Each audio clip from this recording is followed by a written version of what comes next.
ఇదిగో దేవా ఈ హృదయం, ఇదిగో దేవా ఈ మనసు, ఇదిగో దేవా ఈ దేహం, ఈ అగ్నితో కాల్చుమా,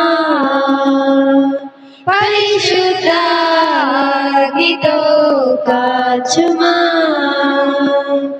ఈ అగ్నితో కాల్చుమా, పరిశుద్ధ అగ్నితో కాల్చుమా.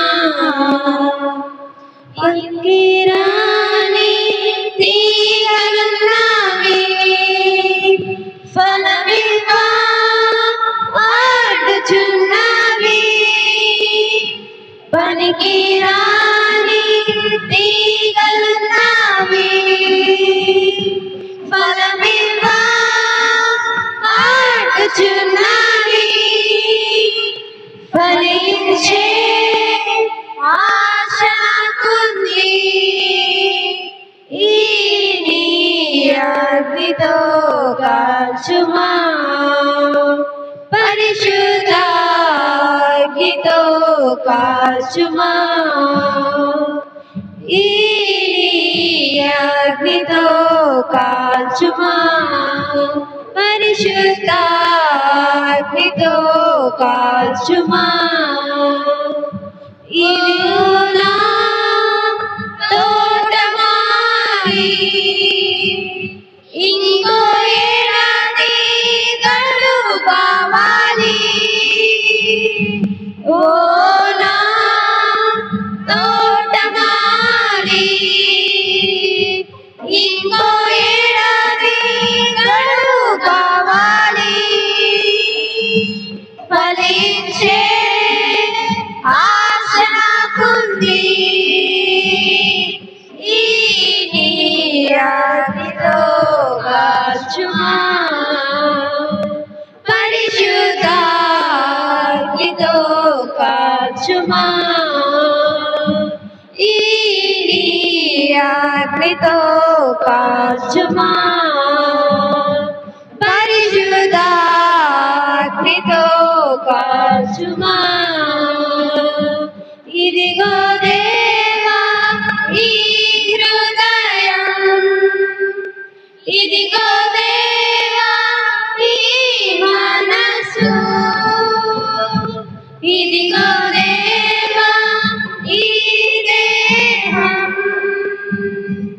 ఈ నీ అగ్నితో కాల్చుమా, పరిశుద్ధ అగ్నితో కాల్చుమా, ఈ నీ అగ్నితో కాల్చుమా, పరిశుద్ధ అగ్నితో కాల్చుమా. మన అయిన దేవుని నుండి ప్రభు అయిన క్రీస్తు యేసు నుండి కృపయు సమాధానమే కలుగునగాక. ఆమేన్.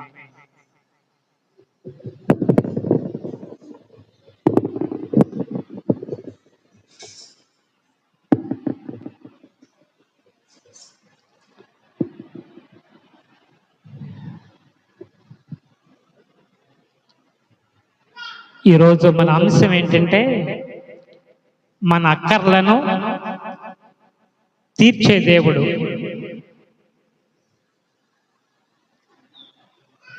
మన ఆశలు తీర్చే దేవుడు కాదు మన దేవుడు, మన అక్కర్లు అవసరతలు తీర్చేటువంటి దేవుడు.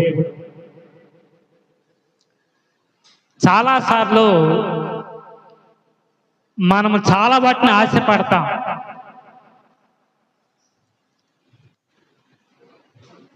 నా ఆశలని తీర్చవా ప్రభు అని పాట పాడతాం. కానీ ఆయన మన ఆశలు తీర్చడు, కానీ మన అవసరతలో లేక మన అక్కర్లో ఆయన తప్పక తీరుస్తాడు. దాని విషయంలో ఆయన మనల్ని అశ్రద్ధ చేయడు. పట్టించుకోకుండా ఉండేటువంటి దేవుడు కాదు మన దేవుడు, పట్టించుకునేటువంటి వాడు. అన్నీ మన స్థితిగతులు పట్టించుకుంటాడు. అడగండి నేను మీకు ఇస్తాను అన్నాడు. నీవు నేను అడిగే దేవుణ్ణి అన్ని పొందుతున్నావా? మన దేవుణ్ణి చాలా వాటిని అడగటంలా. అడగకపోయిన దేవుడు ఇస్తా ఉన్నాడు. నువ్వు ప్రతిరోజు లేచి ప్రభువా ఈరోజు సూర్యోదయం కావాలి, సూర్యుడు ఉదయించాలని ప్రార్థన చేస్తున్నావా? చేయటం లేదు. దేవుడు ఇస్తున్నాడు ప్రతిరోజు. కాబట్టి ఉదయము అస్తమయం అది దేవుడు మనకి ఇస్తా ఉన్నాడు ఆశీర్వాదకరంగా. మనం తీసుకునే ఊపిరి ఆయన శ్వాస, అదే ఆయన ఇస్తున్నాడు. ప్రభువా నేను ఈరోజు శ్వాస పీల్చుకోవాలని అనుకోవటం లేదు, గాలిని పోయా అని అడగటం లేదు, కానీ దేవుడు మనకిస్తూ ఉన్నాడు. ఈరోజు వాక్యంలో ఒక మాటను మనం చూస్తాం చూడండి. మార్కు సువార్త 8వ అధ్యాయము 8వ అధ్యాయంలో మొదటి వచనంలో 2వ భాగం, వారికి తిననేమీ లేనందున యేసు తన శిష్యులను తన యొద్దకు పిలిచాడు అని 2వ వచనం చివరిలో, వారికి తిననేమీ లేనందున నేను వారి మీద కనికరపడుచున్నాను. ఈ మాట గుర్తుంచుకోండి. వారికి తినడానికి ఏమీ లేనందున నేను వారి మీద కనికరపడుతున్నాను.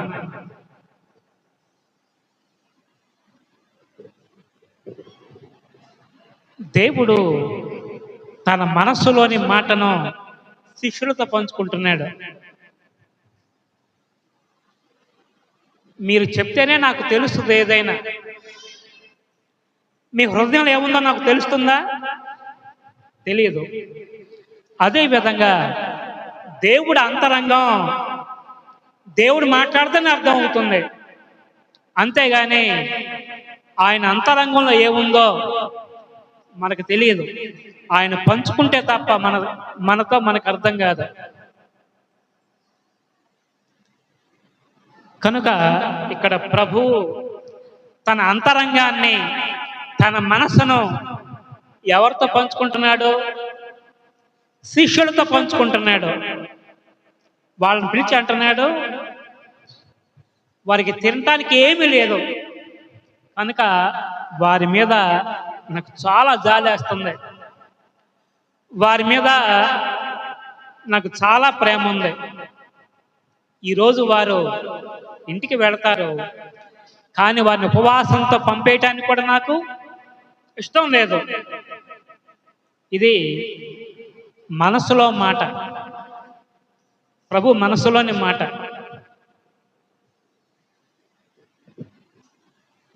ఇశ్రాయేలుకి మొట్టమొదటి రాజు ఎవరు? సౌలు. సౌలు ఇశ్రాయేలుకి మొట్టమొదటి రాజు.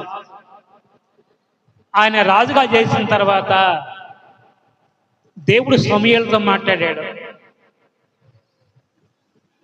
సమూయేలు అయితే సౌలును అభిషేకించాడు, తిరిగి తన పనుల్లో బిజీగా ఉన్నాడు, ప్రజల మధ్య తిరుగుతూ ఉన్నాడు.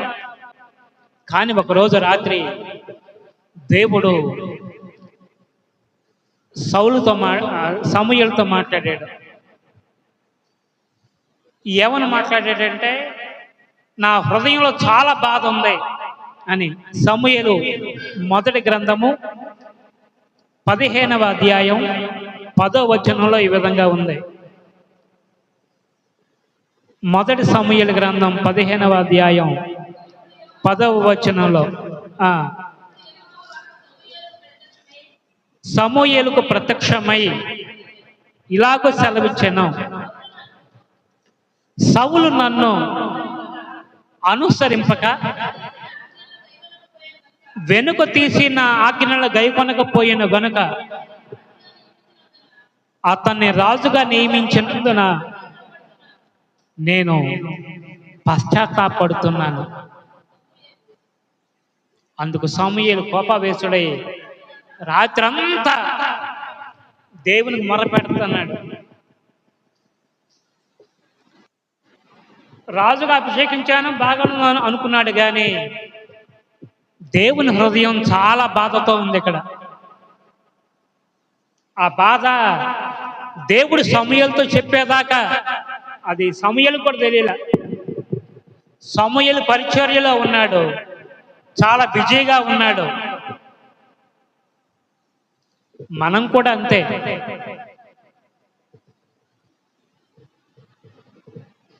మన దేవుడు మాట్లాడే దేవుడు. మాట్లాడే దేవుడు మాత్రమే కాదు, తన మనసులోని మాట మనతో పంచుకునేటువంటి దేవుడు. అవునా? దేవుడు తన మనస్సును మనతో పంచుకుంటాడా? అవును. మాట్లాడే దేవుడే కాదు, తన హృదయం ఏంటో అది మనతో చాలాసార్లు చెప్పుకోవాలని దేవుడు. కానీ మనం వినలేం. ఎందుకని వినలేం? మనం మన పనుల్లో బిజీగా ఉంటాం. కాబట్టి మన పనుల మీద ఉంటాం. కనుక దేవుని మనసు ఏంటి, దేవుని కోరిక ఏంటి, దేవుని చిత్తం ఏంటి, దేవా నీ మనసులో ఉన్నది నేను తెలుసుకోవాలి, నీ మనసును నేను అర్థం చేసుకునేటువంటి శక్తి నాకు దయచేయని మనం ప్రార్థన చేయం. దేవుని ఎప్పుడు నాకు ప్రభువా ఈ అవసరత ఉంది, ఈ సమస్య ఉంది, ఈ కష్టం ఉంది, ఈ బలహీనత ఉంది, దీన్ని చెప్పుకోవటంలోనే. మరి దేవుడికి కష్టం లేదా? దేవుడికి బాధ లేదా? దేవుడికి కన్నీరు లేదా? మనలాగా ఆయనకు అన్ని బాధలు సమస్యలు అన్నీ ఉన్నాయి. ఆయన బాధ అంతా దేని కొరకు? తన కొరకు కాదు, మన కొరకు. అయ్యో నా పిల్లలు త్రోవ తప్పారే అని, అయ్యో నా పిల్లలు ఇదిగో సరైన మార్గంలో ఉన్నారనుకున్నారు, అపవాది వారిని ఎట్లా చెరబెట్టుకుని పోతున్నాడో, ఎట్లా మోసం చేస్తున్నాడో, ఇది అపవాది మోసం అని తెలియకుండా వాడు వెంటబడి వెళ్ళిపోతున్నారే అని దేవుడు మన గురించి ఎంతో బాధపడేటువంటి దేవుడు ఆయన. కనుక ఇక్కడ వాక్యంలో మనం చూస్తూ ఉన్నాము, దేవుని అంతరంగం గాయపడింది, కష్టం కలిగింది. కాబట్టి సమూయేలుతో పంచుకున్నాడు. అదేవిధంగా ఇక్కడ నూతన నిబంధనలో కూడా ఈ మార్కు సువార్తలో తన శిష్యులతో పంచుకుంటున్నాడు. వారికి తిననేమీ లేనందున కనుక వారి మీద కనికరపడుతున్నాను. పైగా ఈ ప్రజలు నేటికి 3 రోజుల నుంచి ఎక్కడున్నారు? నా దగ్గరే ఉన్నారు. 3 రోజులు అయింది, నా దగ్గరే ఉన్నారు. ఆకలి ఎవరికి? శిష్యులకు ఆకలి, వచ్చిన ప్రజలక లేక ప్రభువుక? శిష్యులు మేము ఆకలితో ఉన్నామని అలా, ప్రజలు కూడా మేము ఆకలితో ఉన్నామని యేసయ్యని అడగలేదు. ప్రభు కూడా నాకు ఆకలిగా ఉంది అనే ఆ ప్రస్తావన ఆయనకి లేనే లేదు. కానీ మన గురించే ఆయన, ఈ ప్రజలు 3 రోజుల నుంచి నా దగ్గరే ఉన్నారు అంటే 2 రాత్రులు 1 పగలు ఆయన దగ్గరే ఉన్నారు. 2 రాత్రులు ఉన్నారు, ఇది 3వ రోజు పగలు. కనుక ఇన్ని రోజులు ఇళ్ళు ఏమైనాయి, వాకిళ్ళు ఏమైనాయి, పశువులు ఏమైనాయి, అన్నిటినీ వదిలిపెట్టుకొని వచ్చారు.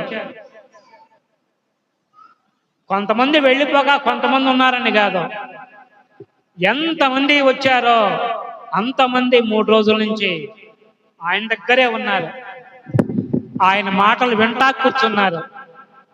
ఆయన చేస్తున్న స్వస్థతలు చూస్తా ఉండిపోయారు. ఆయన చేస్తున్న అద్భుత కార్యాలు కళ్ళారా చూస్తా అక్కడే వాళ్ళు ఉండిపోయారు. ఇప్పుడు వాళ్ళని ఇళ్ళకి పంపించాలి. ఇళ్ళకి మేము వెళ్తా ఉన్నారా, లేకపోతే ప్రభువే వెళ్ళమన్నాడా? 3వ రోజు కూడా అయ్యా మేము వచ్చి 3 రోజులైంది వెళ్తామని కాదు, నేను ఈరోజు వాళ్ళని పంపించేస్తా ఇళ్ళకి అని. కనుక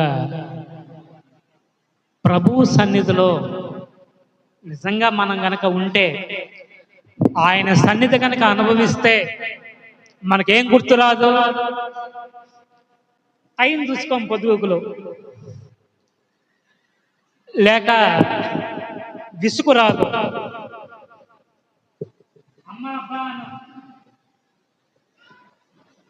బాధపడం, చాలా మంచిగా ఉంటాం. కనుక అది దైవ సన్నిధిలో ఉన్నటువంటి ఒక గొప్ప విశేషం ఏంటంటే,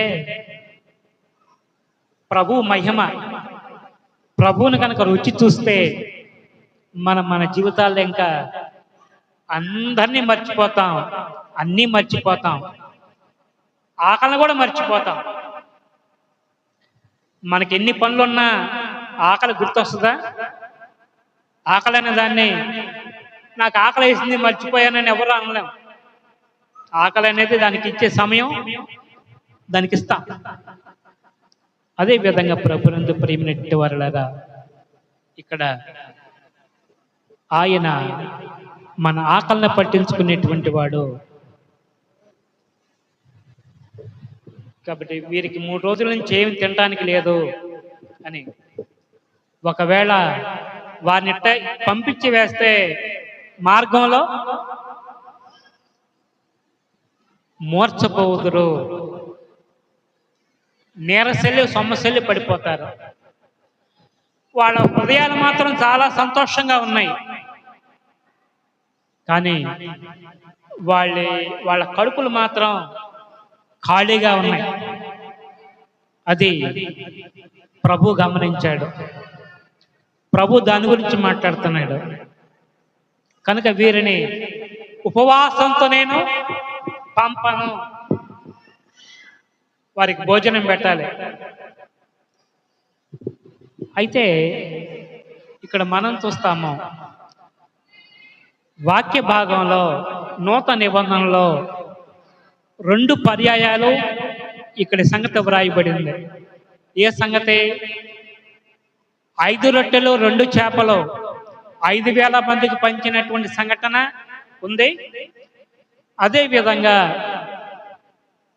7 రొట్టెలు కొన్ని చిన్న చేపలు 4,000 మందికి పంచినటువంటి సంఘటన, అది వాక్యంలో మనం చూస్తాం. ఈ 2 వేరు వేరు, ఇవి 2 ఒకటి కాదు. కానీ ఈ 2 సార్లు ప్రభు అద్భుతం చేశాడు. మనమైతే ఒకసారి పేదవాళ్ళకి బట్టలు ఇచ్చి నేను అనుకుంటాను, వాళ్ళకి నేను ఎంత సహాయం చేశానో, వాళ్ళకి ఇచ్చింది నేనే, వాళ్ళకి సహాయం చేసింది నేనే అని చెప్పుకుంటాం. అది మన స్వభావం. కానీ దేవుడైతే ఆయన నిజంగా మన అవసరతలో ఉన్నప్పుడు, అక్కర్లో ఉన్నప్పుడు ఎన్నిసార్లు అయినా సరే ఆయన మన అవసరాలు తీర్చగలడు. 2 సార్లు వ్రాయటం ఉద్దేశం ఏంటంటే, 2 పర్యాయాలు అద్భుతం చేయటం ఉద్దేశం ఏంటంటే, నిజంగా నీవు నేను ప్రభు ఎడల ఆసక్తి కలిగి ఉంటే,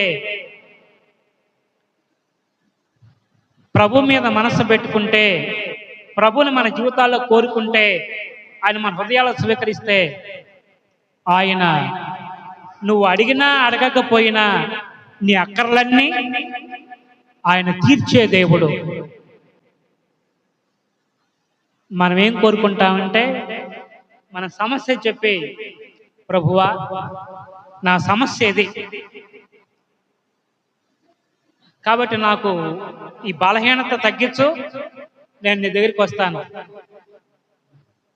లేకపోతే ప్రభు ఇది నువ్వు నాకు ఇవ్వు, నేను నీకు ఇస్తాను అని దేవుణ్ణి ఇది చెయ్యి నేను ఇది చేస్తానని అంటాం. కానీ దేవుడైతే ఆయన మనతో అంటాడు, నేను చెప్పింది నువ్వు వచ్చాయి, అప్పుడు నీకు కావలసిందేంటో నేను చేస్తాను, నేను ఇస్తాను అని దేవుడు మాట్లాడతాడు. కనుక మన అక్కర్లన్నీ ఎరిగినటువంటి దేవుడు. ఇప్పుడు ప్రజల దగ్గర వాళ్ళ దగ్గర ఏమీ లేదని తెలుసు, వాళ్ళ హృదయం సంతోషంతో ఉందని తెలుసు. వాళ్ళు ఇప్పుడు ప్రభు వాళ్ళకి ఆహారం ఇవ్వకపోయినా వెళ్ళిపోతారు ఇళ్ళకి, ఎవ్వరు అడగరు, అయ్యో ఆకలి అవుతుంది అనరు. కానీ వారిలో కొంతమంది చాలా దూర ప్రాంతం నుంచి వచ్చారు. వారిని ఆ విధంగా పంపిస్తే దారిలో మూర్చపోతారు. కాబట్టి వారికి సహాయం చేయాలి, వారిని తృప్తిపరచాలి.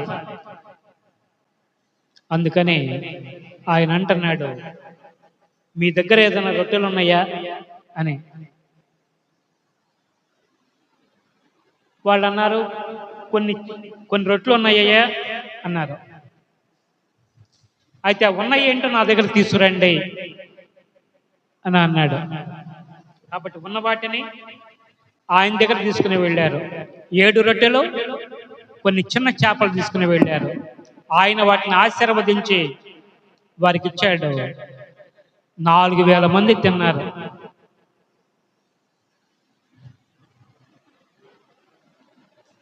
కనుక ఇది దేవుడు మన జీవితంలో మనం అడగకపోయినా అది దేవుని పని చేస్తే, దేవుని వాక్య ప్రకారం మనం నడిచినప్పుడు మన ప్రతి అవసరతను ఆయనే తప్పనిసరిగా తీరుస్తాడు.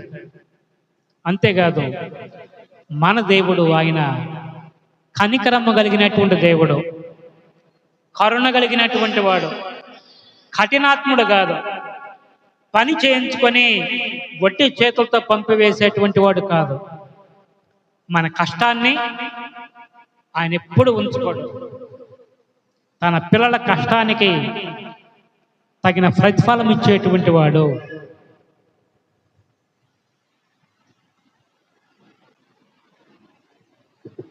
కనుక ఆయన దగ్గరికి వచ్చి, నేను దేవుని సన్నిధికి వచ్చాను, దేవుడు నాకేమేలు చేయలేదు, ఆయనను ఖాళీ చేతితో వట్టి చేతితో పంపేశాడని ఎవరు మన అనలేం. దేనికంటే ఆయన ఇచ్చే వాటి మీద కాకుండా ఆయన మీద ధ్యాస ఉంచి, ఆయన మీద మనస్సు ఉంచి మనం ఆయన దగ్గరికి వచ్చినప్పుడు ఆయన మన ప్రతి అక్కరను తీర్చేటువంటి వాడు, మనల్ని వట్టి చేతులతో పంపివేసేటువంటి వాడు కాదు.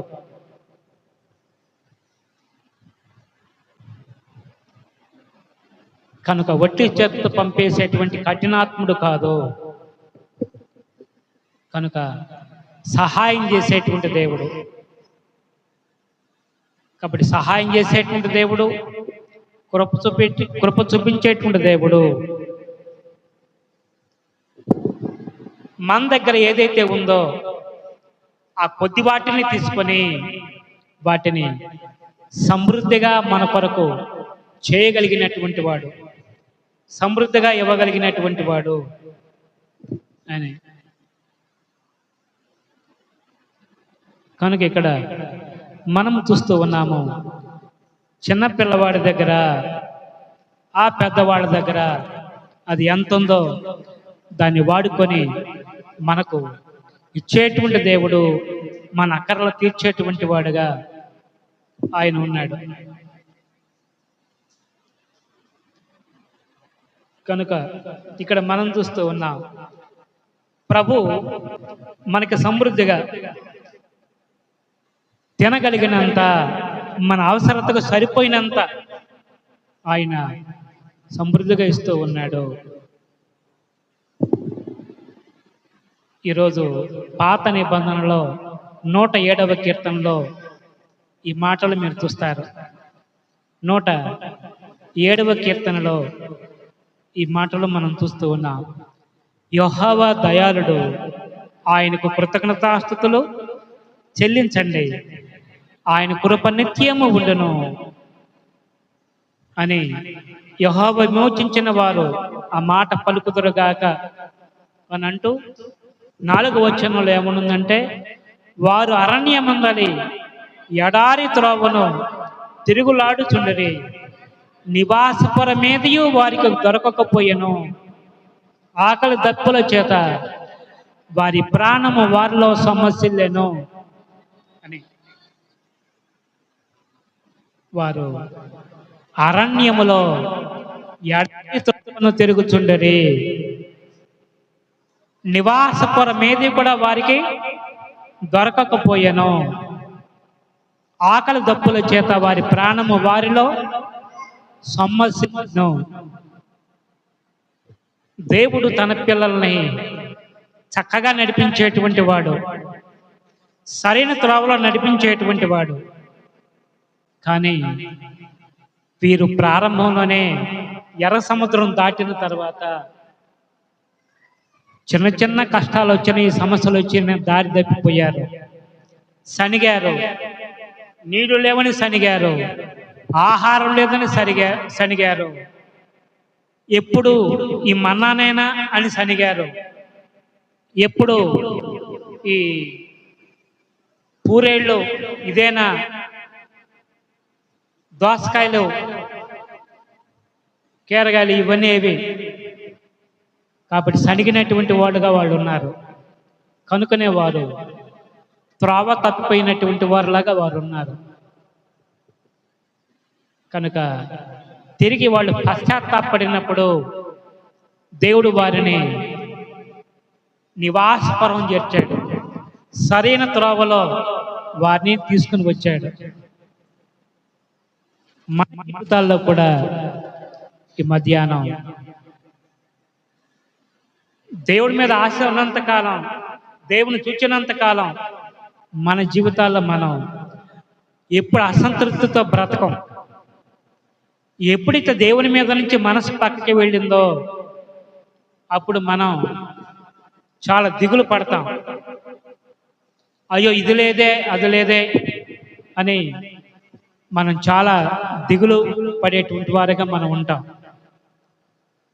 కాబట్టి ప్రభునందు ప్రేమినటువంటి వారలారా, మన దేవుడు ఆయన మనల్ని సరైన త్రోవలో సరైనటువంటి ప్రాంతానికి మనల్ని నడిపించేటువంటి వాడు అని.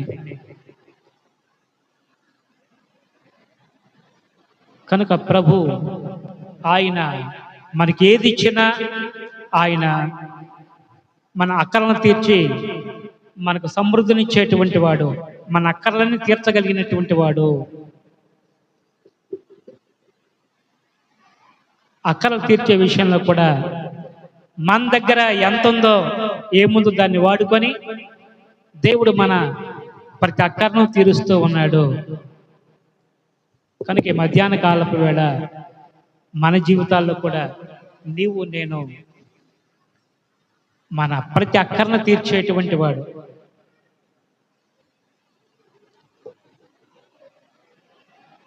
కనుక ఆశ కలిగినటువంటి ప్రాణమును మాత్రమే కాదు, మన అక్కర్లన్నీ తీర్చగలిగినటువంటి దేవునికి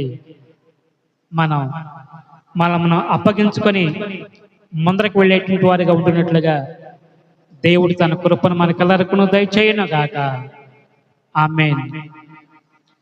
సమస్త జ్ఞానానికి మించిన దేవుని సమాధానము యేసుక్రీస్తు వలన మీ హృదయాలకు మీ తలంపులకును కాబలి ఉండును గాక. ఆమేన్.